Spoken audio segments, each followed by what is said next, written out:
Napuno ang St. Francis de Sales Church sa Burnaby, British Columbia ng mga nakikiramay sa mga kaanak at kaibigan ng mga nasawi sa Lapu-Lapu Street Festival.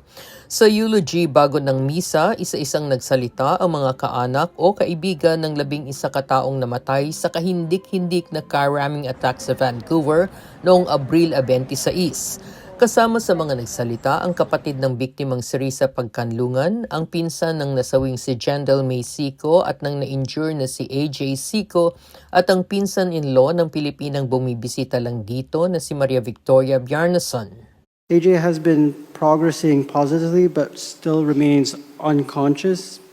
He's had 2 surgeries and just completed his 3rd one this afternoon.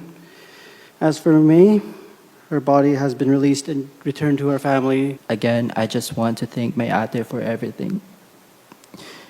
For being my sister, my second mom, my biggest protector. My reminder that love doesn't end when life does. To her sons, she was the whole world, their rock and their light. She was always there when they needed strength, hope, and comfort.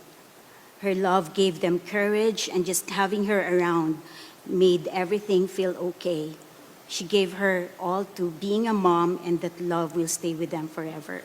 Ginunita naman ng Latino community ang buhay ng pamilya Samper na pawang Colombian at ng teacher mula sa Brazil na si Kira Salim, habang binigyang pugay naman ng Knights of Columbus ang pamilyang Lee na pawang Vietnamese at Canadian artist na si Jennifer Darbelay.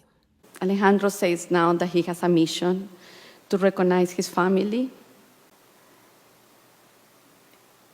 that he doesn't have anymore, and that he knows that he's going to give back because a lot of people here in Canada has helping him. So he believes that he's not alone, but he has now a legacy to do with his family. Friends, we remember them not only for how they died, but for how they lived. Lives full of love, meaning, and connection.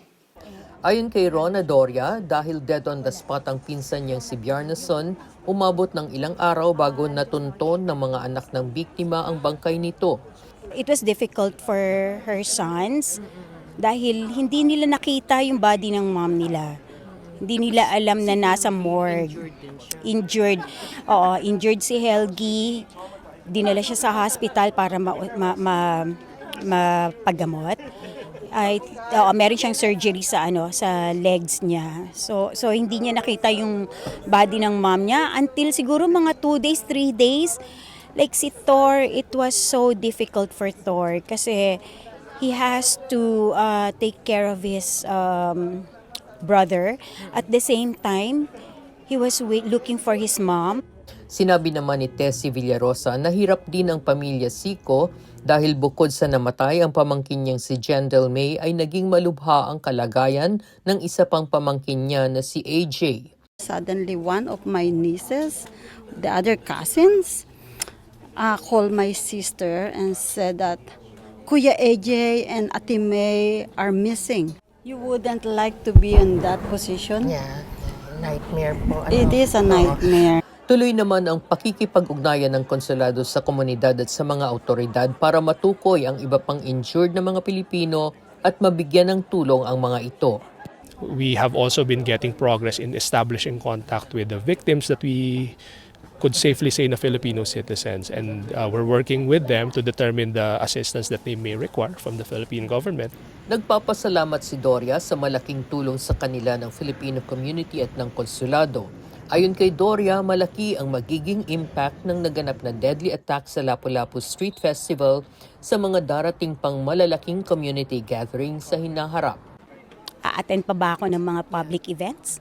It's not just within the Filipino community. Like, there are other communities, mga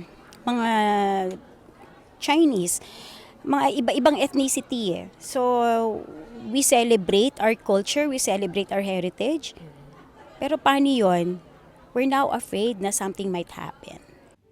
Mula sa Burnaby, British Columbia, ako si Rowena Papasin, ang inyong patrol abroad.